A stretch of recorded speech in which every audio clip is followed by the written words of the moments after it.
Okay, so hi. We're gonna talk about a couple things today. I went to the art supply store, so I want to show you some things. But also, people have asked me about RSD, CRPS, because I talk about this illness that I have. It's called reflex sympathetic dystrophy. Reflex sympathetic dystrophy, RSD. Reflex sympathetic dystrophy syndrome, or CRPS, chronic regional pain syndrome. It's a very rare illness. It was first diagnosed during the Civil War because men would come back, or people would come back missing limbs and complaining about burning pain and nerve pain. Some in just the limbs that were affected, and then other people like me, full body, which means literally top of your head to your tippy toes, and underneath your feet, and in your spine, and everywhere. If you've ever seen the commercials for Lyrica, which it's kind of a pain medication. It's meant to control the illness, because the nerve pain and the nerve damage, or the pain caused from nerve damage, it's called Lyrica. They use it for diabetic pain. I was actually a test case for it 12 to 15 years ago, and or sometime. Anyway, that's one of the medications I have to take. And sometimes they don't work. Like today, it's not helping a heck of a lot, but I'm taking it anyway. I'll tell you what I did today that drove the chronic regional pain syndrome, which they apparently is now preferred within the community, CRPS. I showered, I got dressed, I got on my scooter, and I rode downtown, and I went to the art supply store. Something I've been putting off because we have all these heavy storms running through, and I never knew when I was going to get rained on or when I wasn't. The wind was really bad. The rain did not happen today, but it's still, that activity set off a flurry of symptoms, and I came home and I quite literally couldn't stand up, so I crashed. And I had a really hard time waking up. I had to force myself to wake up, like my eyes opened, and I needed to shut them again, or my body wanted me to shut them again, and I didn't. I forced myself to get up, forced myself to wake up, get up, feed the very noisy kitty, and come out here. And I haven't made videos lately because I've been focusing on the artwork. And I've been in so much pain and so exhausted from the symptoms that it's been really hard. When you look at those Lyrica commercials, you'll see they'll show somebody's feet with all this nerve pain going on, and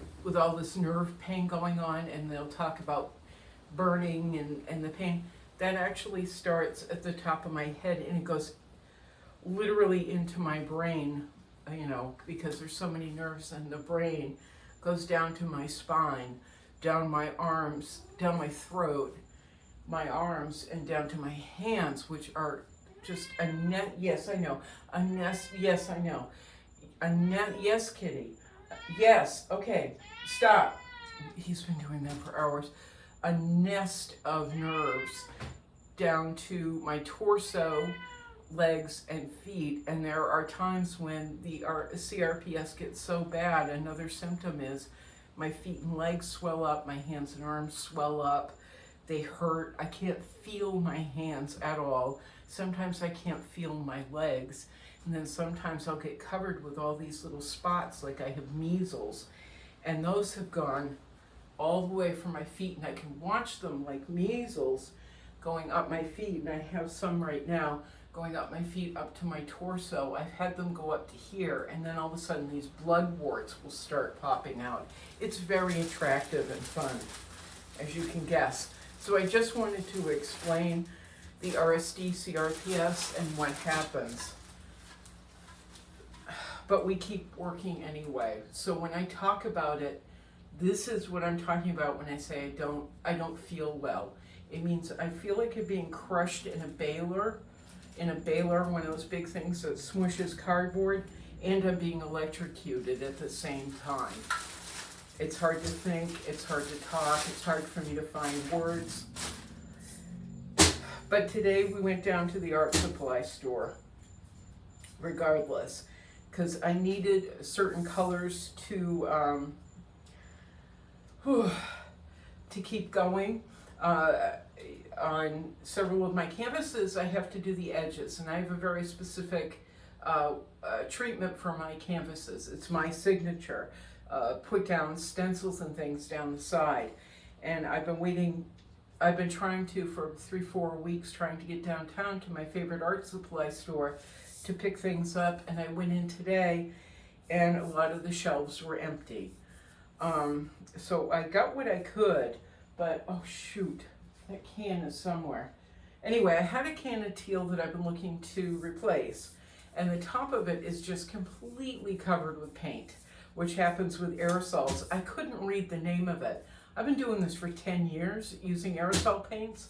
I never noticed this. Well, like on the top, the name of it, this particular color is Atlantis. It's too dark. It's not really what I wanted, but you know what, it's a teal, I'll get it. The girl at the counter, I had my messed up can, my old can, I put it on the counter and I said, this is the color I wanted.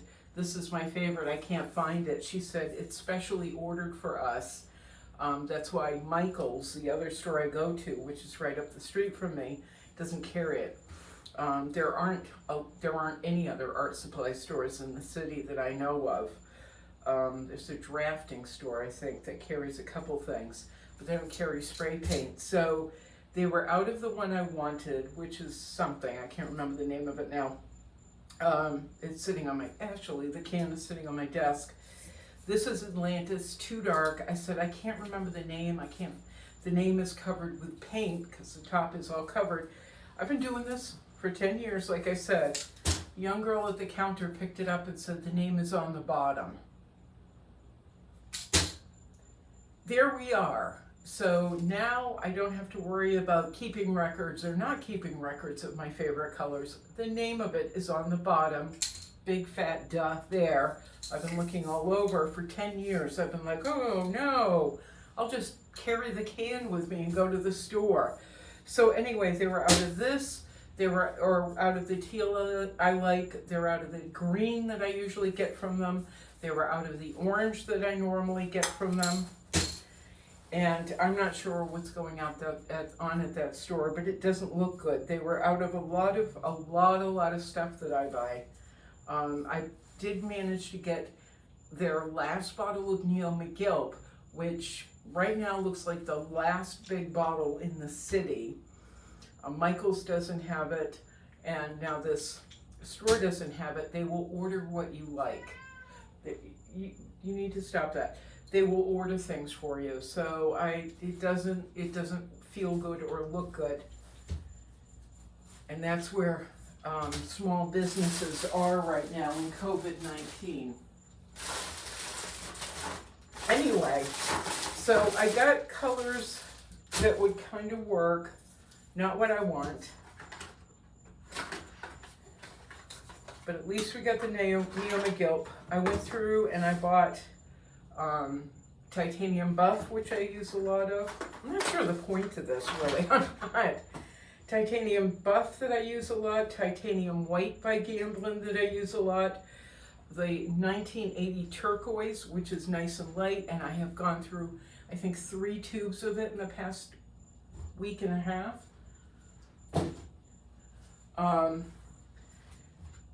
What else did I get? Oh, God. I don't like to spend more than $10 on a tube of paint or a can of paint because I'm kind of cheap. But I'll show you something in a second that made me just stand there and stare at the counter for a while. They were out of, what kind of pink? I went down to this one particular store because, again, they're the only people that carry this. Oh yeah, I got paint on them. Persian Rose by Williamsburg. These are really made in Brooklyn, Williamsburg paint. They were almost out of everything, but Persian Rose is one I've used several times, and I've been fingers crossed on being able to get it. Can't get it now, not locally. So that's done. But I did find one by a company, Holbein, I think I'm pronouncing it correct. Holbein, Holbein. It's brilliant pink. It's very close. So we're going to try that out in a little bit. And then I've been trying to mix, for this particular painting, a Celadon green. And it's come out several shades of gray, super green, too blue. Trying to mix it. And I wasn't able to get what I wanted. So I went down with the intention of finding a Celadon green, saw this really nice light gray. The brilliant pink and the gray by Holbein, and those were under $10, and then I got a discount because I'm a frequent flyer. But I found another color. I think I found the color I wanted for this. It's Cobalt Green by Winsor Newton, and I'm not a fan of Winsor Newton anymore. Their paints have gotten a little gritty. I knew them in the 80s. I used to go to Utrecht's in Boston on, not Boylston, on What's It Street, and down by the Symphony, the Boston Symphony. And same street that never mind. Anyway, I used to go down to Utrecht's and get Winsor Newton, and they were like top of the line. They were smooth, they were beautiful, but in the past, last 20 years, they've gotten a little gritty and weird. So I tend to stay away from Winsor Newton, stick with the Gamblin because it's nice and smooth. Their colors are rich. It's a small company, 25 employees, I think, in Arkansas or Utah or somewhere in another part of the country. But I love their colors. However, they don't carry like a Celadon green. Not the Celadon they don't carry a Celadon green, which I need for this and a couple of other paintings. I found this terrific color, Cobalt Green is what they're calling it. And it doesn't look it doesn't look like a cobalt green, that really big, bright color. So I'm gonna want to try that out. Before I do, I'm gonna now talk about another subject. I've been painting with mineral spirits, oils and mineral spirits, to layer and layer and layer my paintings. And I've gotten to a point, I was actually in the living room yesterday painting because the light was better in there yesterday, and I could watch Netflix at the same time in my living room. But I have all these windows, and I was like, oh, the light is so great. As the light started to change, I went from, oh my God, this is so great, to I can see my big fat brush strokes. They're looking dry. And everything looks like Shrek had painted it. Like there's no fluidity. It was just choppy and lines and grittiness, because I tend to paint without my glasses on too. So everything looks perfect without my glasses on. As soon as I put them on, I saw these awkward lines. And like I said, I was painting with oils and mineral spirits, which we do to build up layers. Thick paint over thin, thick paint over thin. So in starting off thin, I'm starting off with mineral spirits and oils. And my thinking was, you know what? I'm just gonna stick with the mineral spirits because number one, it's inexpensive. Number two, it seems to be working really, really well. Number three, when we go to photograph these, if my client wants these, when we go to photograph these, there's not going to be any glare involved. But put my glasses on, and I saw all these big, fat, dry, messy brush strokes. It really looked like Shrek had been working on these. You can't see it from there, but started working on these when he was in 3rd grade. So, yes, Kitty. So I took everything out of the living room where it was suddenly looking very ugly and odd, and I brought them back in here where I primarily work. And would anyone like a cat? And decided, you know what, I've got to do what I always do, which is start working with Neo McGilp. It gives it a warmth, fluidity. Neo McGilp also helps to like spill paint out in different directions, makes them work together much better. The brush strokes side by side by side just works so much better. Need a more beautiful product. And what I want is to be able to come in, for me, my client, my customers, my collectors, so you can go in and photograph a tiny section, blow it up, and you have any square inch, like we've talked about, any square inch can be its own painting. But if we had done that, if we do that without the Neo McGilp as my medium, you can blow it up and it really looks like a 3rd grader has been working on this. So I'm going to be going over these with oils. I've actually got 1, 2, 3, 4. Let me see, I've got 1, 2, 3. Oh, 4. I think I have 2 paintings completely finished. They're done. I have 1, 2, 3, 4 florals to finish, and we're almost there on those. And then I can go back to the mermaids and tie them up.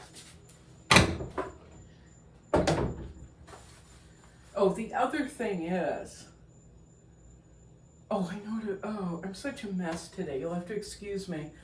Like I said, I don't like to spend more than $10 on a tube, so I apologize.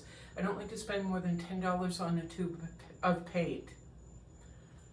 This little doodad by Winsor Newton, the company that is not my favorite, this was $25. This was over $25.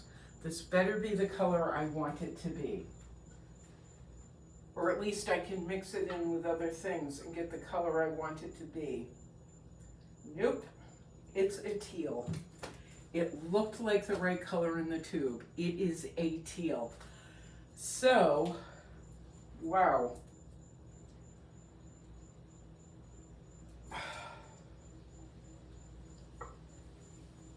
I'm going to take the gray and see what we can do real quick. But like I said, I'm going to use up the last of my Neo McGilp.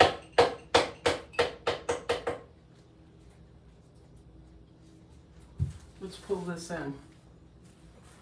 And I'm telling you, a lot of this junk, I'm giving you some information, a lot of tiny details, because this isn't the stuff that people think about when they're looking at art. Like the cost, the technical value. I've been asked, why don't you do fairs? Why don't you, do this, a community? Why don't you? Because people will look at you, they'll look at the painting and go, I know this is $3,500, but I really only want to spend $100. And wouldn't you rather have $100 than, have it sitting in a storage room? No, not really, because there's a lot behind this. And as you heard, there's technical understanding behind this. It's the layering of colors, layering of paint, using the correct mediums, understanding that you can't just say, well, I put my glasses on and this kind of looks like Shrek and there's big fat icks in the middle, but yeah, it's okay. No, I'm not going to sell it to you for $100 because I'm really good at what I do. How's that? Except when I pick up the wrong color. God, that looked like Celadon. Shit. I'm so bummed right now. Let's check out that gray.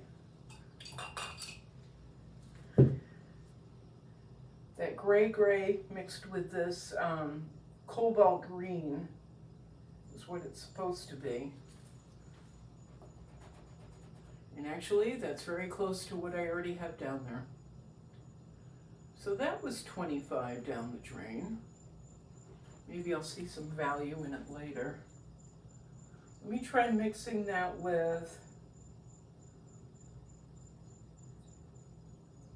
Radiant Blue by Neo McGilp.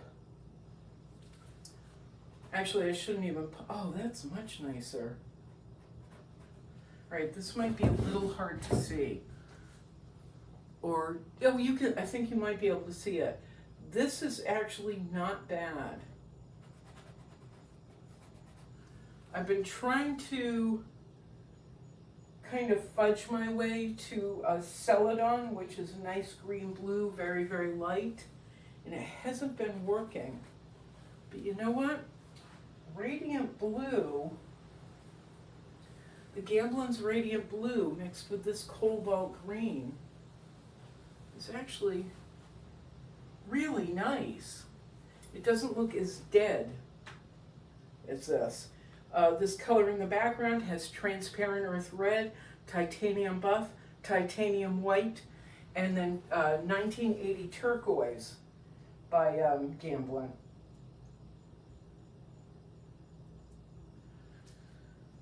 Let's mix a little bit more.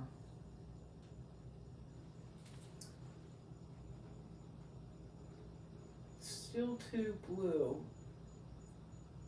But that combination I was putting together kept getting pretty well muddied. It wasn't consistent, which is fine. But actually, I really like this color. Colors. It's a little bit more blue than I wanted. Let me try that other one again. Let me try that gray again.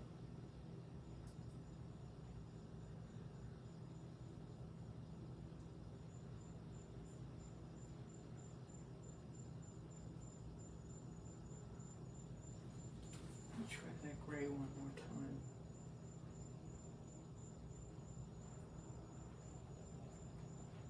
Actually, the brush isn't clean. Wait a minute. Huh.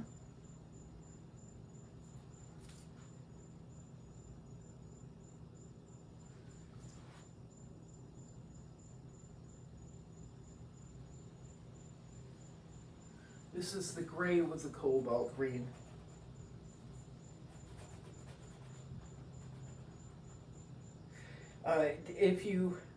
This kind of reminds me right now of that movie, The Devil Wears Red, with Meryl Streep. It was a great movie. And Anne Hathaway. And in it, they're trying to pick out between two different belts, and the assistant, and I can't remember the actress's name, but the assistant said, "This is so hard, they're so different." And they looked exactly the same to the audience and to Anne Hathaway, who snickered and said that. And Meryl Streep gave her a lecture on the history of those the color of the sweater that she was wearing, and the design of it, and the derivative of it. And right now, that's what I feel like, because these are very, very, very close. Using the gray, the cobalt green, and the gray by Hobian, and the cobalt green and the radiant blue.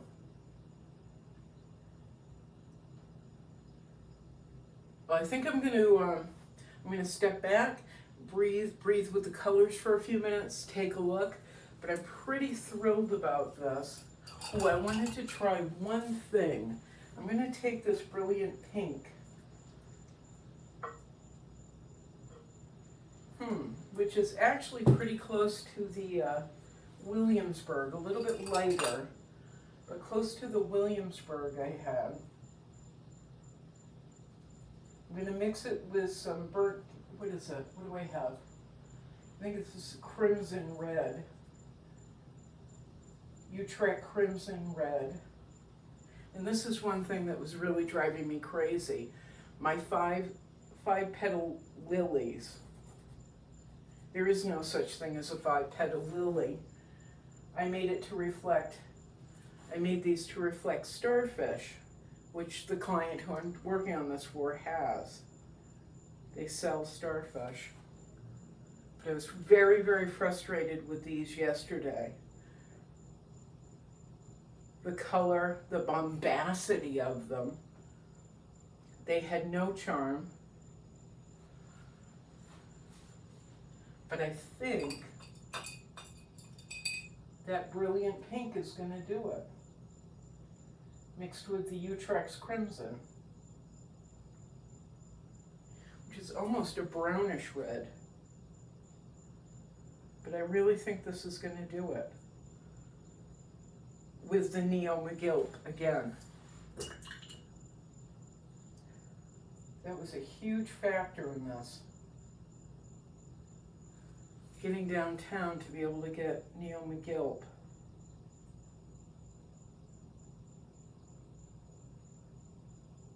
Yep.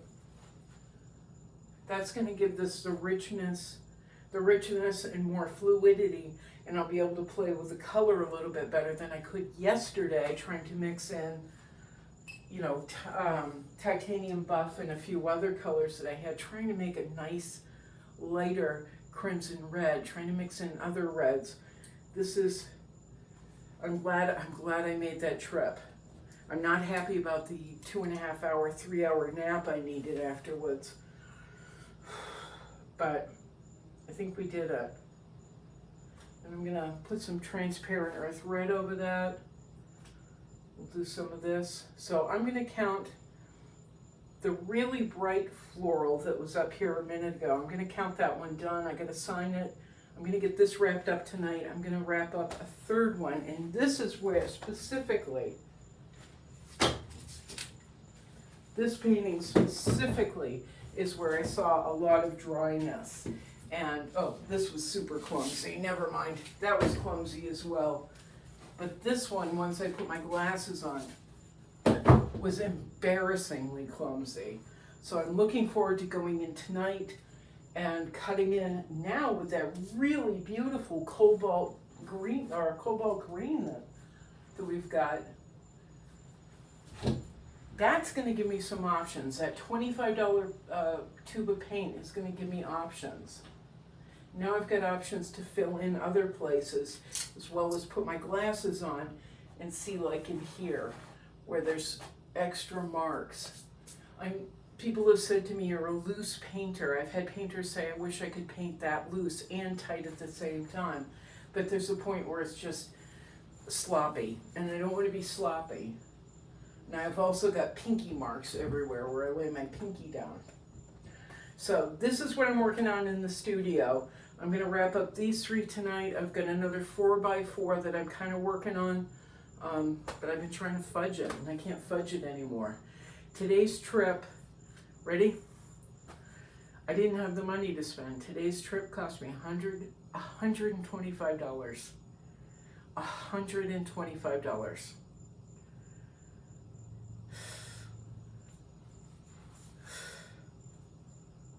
And I just keep throwing caution to the wind here. Oh, it'll be okay. It'll be okay. You'll be able to pay your rent. You'll be able to keep a roof over your head. But if I didn't get those supplies, I couldn't invest in these things, and I couldn't do the job I wanted to do. So had to be done. Yeah, this is super dry, very messy in places. So I'm gonna go through, fix those. That's what's happening in the studio the last few days. Really working until 3, 4, 5 in the morning. Just getting through work. So now that I've had my nap, I'll have more coffee and probably do a live feed.